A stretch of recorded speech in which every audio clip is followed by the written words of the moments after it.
Hello everyone, salut à toutes et à tous, hope you are fine and doing well. Bienvenue à ma chaîne Fun Ways to Learn French and English. Cette nouvelle vidéo tourne autour de la notion de focalisation ou le point de vue du narrateur. Dans un premier temps, je vais commencer par définir la focalisation et ses types, après quoi j'enchaîne avec quelques exemples pour mieux s'approprier cette notion. Également, j'essaierai de traduire en arabe les mots-clés pour les apprenants arabophones. Voilà, c'est tout, on se retrouve dans quelques instants. Commençons par la définition de la focalisation. Il s'agit de l'angle de vue selon lequel une histoire est racontée. Donc, et dans un texte narratif, il est important de reconnaître le point de vue adopté ou utilisé par le narrateur. En effet, rawi, l'analyse de ce point de vue, aussi appelé focalisation, perspective, l'angle de vue permet de comprendre ce que le narrateur sait des événements racontés. Ainsi, on sait si le narrateur est extérieur à l'histoire ou s'il est également un personnage. Et un même récit, ça c'est très important, peut inclure, donc on peut retrouver plusieurs focalisations dans un même texte. Il y aura une alternance de plusieurs points de vue selon le choix de l'auteur. Donc on a بزاف ديال الزوايا في نفس الرواية. Donc la première focalisation, le premier type de focalisation, on a le point de vue externe ou focalisation externe, الزاوية الخارجية, c'est comme un caméraman qui filme une scène, donc il est extérieur à cette scène.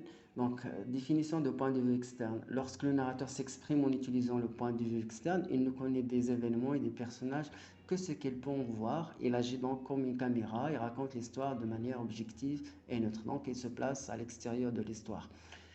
Parmi les spécificités de point de vue externe, vous avez trois éléments clés.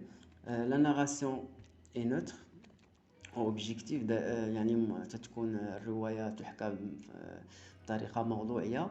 Seuls les actions et événements observables extérieurement sont décrits. Donc عندنا غير donc داكشي اللي تنشوفو. Donc on n'a pas accès à la psychologie des personnages. Donc ça c'est très important. C'est ce qui fait la différence entre le point de vue externe et le point de vue interne est zéro. Le lecteur en sait moins que les personnages. يعني تكون الكاتب عارف المعلومات قلال على les personnages. Donc voilà, il n'a pas assez d'informations sur les personnages, surtout l'état psychologique de ces personnages. Parmi les exemples d'analyse, donc on peut trouver ce texte en prenant cet exemple. Deux hommes parurent, l'un venu de la Bastille, l'autre du jardin des plantes, le plus grand vêtu de toile, marchait le chapeau en arrière, le gilet déboutonné, sa cravate à la main, le plus petit dans le corps disparaissait dans une redingote. Redingote, c'est une façon de s'habiller, donc donc c'est très ancien. Marron baissait la tête sous une casquette à visière pointue, une casquette. Donc quand ils furent arrivés au milieu du boulevard, ils s'assirent à la même minute sur le même banc. C'est un texte de Gustave Flaubert, Bouvard et Picuchet. Donc, explication, ici le narrateur décrit de façon objective les actions et l'apparence des deux personnages. On ne connaît pas leurs pensées ou ce qu'ils faisaient avant d'arriver sur les lieux de l'action. Donc, كما قلنا قبيله تنستعملوا لا فوكاليزاسيون اكسترن بزاف في الوصف. Le deuxième type de focalisation, c'est le point de vue omniscient ou bien focalisation zéro. Prenons la définition. Lorsque le narrateur s'exprime en utilisant le point de vue omniscient, il adopte le point de vue d'un dieu, donc il se comporte comme un dieu. En effet, omniscient signifie qu'il sait tout. Donc, الراوي تعرف كل شيء على le personnage, elle a l'histoire et tout, donc il a accès aux sentiments et à l'état psychologique de ces personnages, elle connaît tout, donc il est omniprésent. Alors le narrateur possède toutes les informations sur la situation, les pensées des personnages, leur passé, même leur futur, ainsi il peut montrer au lecteur plusieurs époques ou plusieurs lieux et se déplacer de l'un à l'autre. Donc c'est le maître de l'histoire. Parmi les spécificités de point de vue omniscient, donc il y a trois éléments clés. Le narrateur sait tout, le lecteur a accès aux pensées et sensations des personnages, comme je viens d'expliquer ça. La narration n'est pas limitée à un seul lieu ou époque, le texte est écrit à la troisième personne. Donc le lecteur en sait plus que les personnages. Donc القارئ تعرف بزاف المعلومات على الشخصيات. Donc prenons l'exemple suivant. Il y avait en Westphalie, dans le château de Monsieur le baron de Tendeltentroch, un jeune garçon à qui la nature avait donné les mœurs les plus douces. Sa physionomie annonçait son âme, il avait le jugement assez droit, avec l'esprit le plus simple.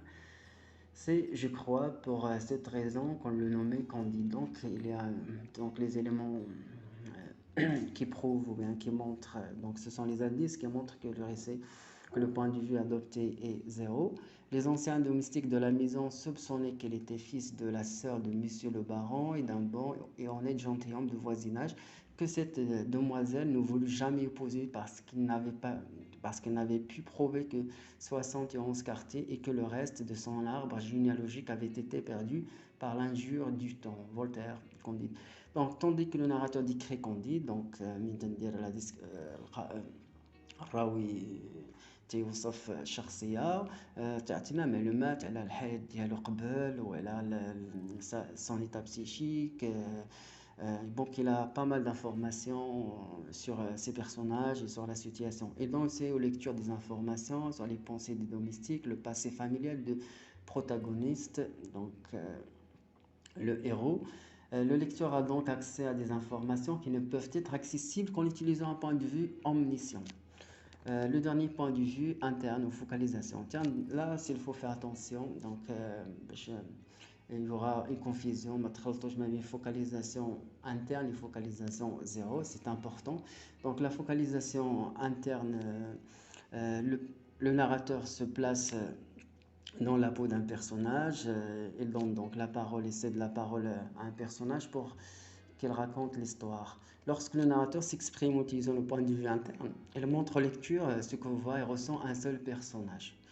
Si le texte est écrit à la troisième personne, le narrateur ne fait pas partie de l'histoire. Et si le texte est écrit à la première personne, donc vous avez le texte avec je et elle, le narrateur est lui-même un personnage de l'histoire. De fait, il témoigne d'événements qu'il a vécu et qu'il est en train de vivre. Donc, هنا الراوي تعطي الحكي لواحد الشخصية هي اللي تتروي الحكاية على بلاص دو ناراتور. دونك لو ناراتور ممكن يكون شخصية في الرواية. Parmi les spécificités de point de vue interne, alors on a accès aux pensées, aux émotions, aux connaissances d'un seul personnage. Donc تعرف غير هذاك الشيء اللي تعرف الشخصية. Donc on peut pas avoir toutes les informations sur la situation, ما يمكنش نعرفوا كل شيء sauf هذاك الشيء اللي تعطينا الشخصية اللي تتحكي. Le texte peut être écrit à la première personne, narrateur personnage, ou à la troisième personne. Donc le lecteur en sait autant qu'un des personnages. القارئ تعرف هذاك الشيء اللي تعرف الشخصية. Bon, l'exemple d'analyse, donc là c'est un texte à la première personne je, donc narrateur est égal le personnage. Ça a débuté comme ça, moi j'avais jamais rien dit, rien. C'est Arthur Ganat qui m'a fait parler. Arthur, un étudiant, un carabin, lui aussi, un camarade. On se rencontre donc place Cliché. C'était à Paris, c'était après le déjeuner. Bon, en tout cas, c'est à Paris, la scène, c'est à Paris. Il veut me parler, je l'écoute, restons pas dehors. Qu'il me dit, rentrons. Je rentre avec lui, voilà. Cette terrasse qu'il commence, c'est pour les œufs à la coque. Viens par ici. Alors, on remarque encore qu'il n'y avait personne dans les rues à cause de la chaleur, pas de voiture, rien. Louis Ferdinand, Céline voyage au bout de la nuit. Donc la narration à la première personne nous informe qu'il s'agit d'un texte écrit au point de vue interne avec un narrateur personnage. De plus, l'oralité du texte nous plonge dans les pensées intimes du narrateur. Donc هنايا نعطي المعلومات على الشخصية ce qui montre le point de vue adopté ici utilisé, c'est le point de vue interne. Donc deuxième exemple, du point de vue interne écrit à la troisième personne. Elle montait lentement les marches, le cœur battant, l'esprit anxieux, harcelé surtout par la crainte d'être ridicule. Et soudain, il aperçut en face de lui un monsieur en grande toilette, donc il est bien habillé, qui le regardait. Ils se trouvaient si près l'un de l'autre que Roy fit un mouvement en arrière. Puis il demanda stupéfait. C'était lui-même, reflété par une haute glace en pied qui formait sur le palier du premier une longue perspective de galerie. Un élan de joie le fit tressaillir, tant il se jugea mieux qu'il n'aurait cru. Gueule de me passant, bel ami. Alors ici, l'explication, Même si la narration s'effectue en utilisant la troisième personne, le lecteur n'a accès qu'aux pensées et impressions d'un seul personnage de rôle. Donc, t'en as le faux, le maître, le personnage. Donc voilà l'astuce. Donc, bon, une solution, c'est حل bon l'astuce واحد الإمكانية باش نعرفوا باش من واش التكست donc c'est la focalisation adoptée et interne au zéro.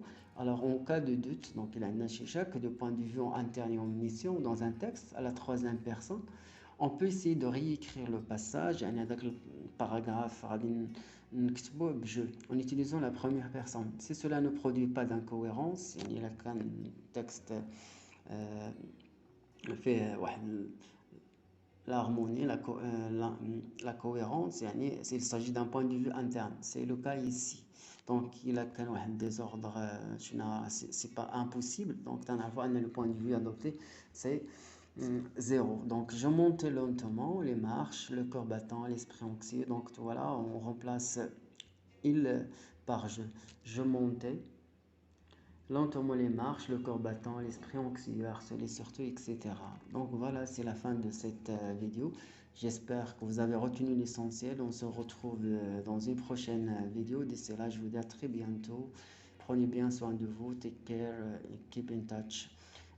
Après, je vais essayer de vous laisser quelques exemples, quelques d'autres définitions pour mieux s'approprier la notion de focalisation. Voilà.